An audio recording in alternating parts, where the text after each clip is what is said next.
देखिए, ये एक बहुत ही शानदार प्रश्न है। आपको ऐसे प्रश्न बनाने आना चाहिए।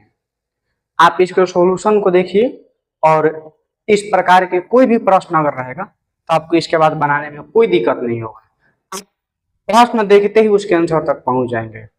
ये व्यवहारिक प्रश्न है। व्यवहारिक प्रश्न करने का मतलब ये है कि केवल किताब से ही जुड़ा हुआ नहीं है, बल्कि जब आप कोई सामान खरीदते हैं या कोई दुकानदार भाई साहब हैं, वो कोई सामान बाजार से ले आते हैं और बेचते हैं, तो उनको कितना लाभ या हानि हो रहा है ये भी जानने में समझ बढ़ती है। देखिए, 240 रुपए में एक टी शर्ट खरीद कर कोई दुकानदार होगा जिसने एक टी शर्ट खरीदता है 240 रुपए में। अब एक टी शर्ट तो नहीं खरीदेगा, ढेर सारा टी शर्ट खरीद कर लाएगा, लेकिन प्रत्येक टी शर्ट उसको पड़ा है 240 रुपए में।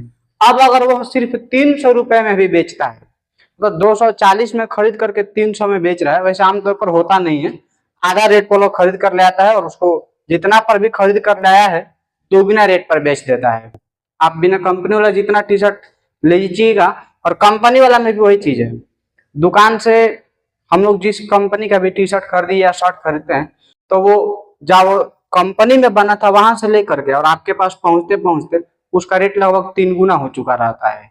हालांकि ये 240 रुपए में ही खरीद करके और 300 रुपए में बेच देते हैं, तब भी उनको लाभ हो रहा है।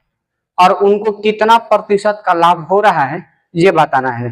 ये आसानी से बनाया जाता है। कैसे हम लोग इसको बनाएंगे, देखिए, आप सबसे पहले देखिए कि इसको लाभ कितने का हो रहा है। लाभ कितने का हो रहा है, तो ये 300 रुपए में इस टी शर्ट को बेचते हैं और इन्होंने खरीदा कितना था, 240 में खरीदा था, तो इनको 60 रुपए का लाभ हो रहा है। इनको लाभ कितने का हो रहा है, 60 रुपए का। तो देखो, इसमें कहीं भी 60 नहीं है, क्योंकि कितने रुपए का लाभ हो रहा है ये बताना भी नहीं था। बताना ये था कि लाभ कितने प्रतिशत का हो रहा है, यानी कि उनको प्रतिशत में बताना था लाभ। तो लाभ प्रतिशत बराबर, देखिए, लाभ प्रतिशत का जो सूत्र होता है ना, तो वो लाभ होता है, यानी कि लाभ बटा में क्या होता है, तो जितना में वो खरीदे थे, यानी कि क्रय मूल्य, ठीक है, और गुणे 100, ठीक है।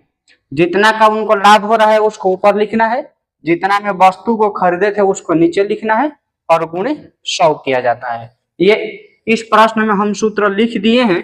इसके वजह से आपके बाकी के प्रश्नों में मन में भी इन प्रश्नों को बनाने में आराम पड़ेगा।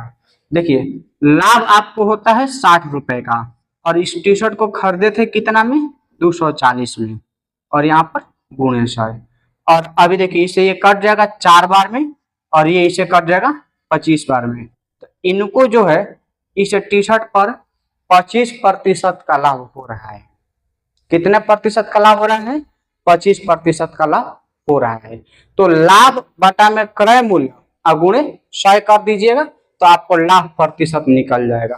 किसी को भी लाभ प्रतिशत निकालना होगा तो निकाल लीजिएगा। अब मान लो कि इन्होंने टी शर्ट जो है वो 240 में खरीद करके 300 में बेचा है। एक हम आपको दूसरा प्रश्न बनाने के लिए दे देते हैं। अगर मान लीजिए कि कोई व्यक्ति है और वो कोई वस्तु 120 रुपए में खरीदता है, 120 रुपए में खरीदता है, ठीक है, और वो बेच देता है 150 रुपए में। वो कितने में बेच देता है, 150 रुपए में बेच देता है।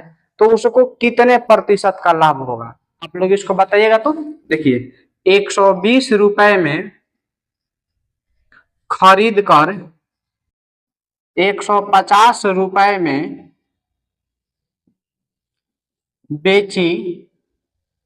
बेची जाने वाली वस्तु पर लाभ प्रतिशत ज्ञात करें। देखिए, इसी तरह से इस प्रश्न को बनाना है। कोई व्यक्ति ने 120 रुपए में कोई सामान खरीद करके, ठीक है, यहाँ पर खरीद कर होना चाहिए था, खरीद कर, ठीक है, 120 रुपए में खरीद करके और वो 150 रुपए में बेचते हैं, तो उनको लाभ कितना होगा, लाभ प्रतिशत कितना होगा, ठीक है।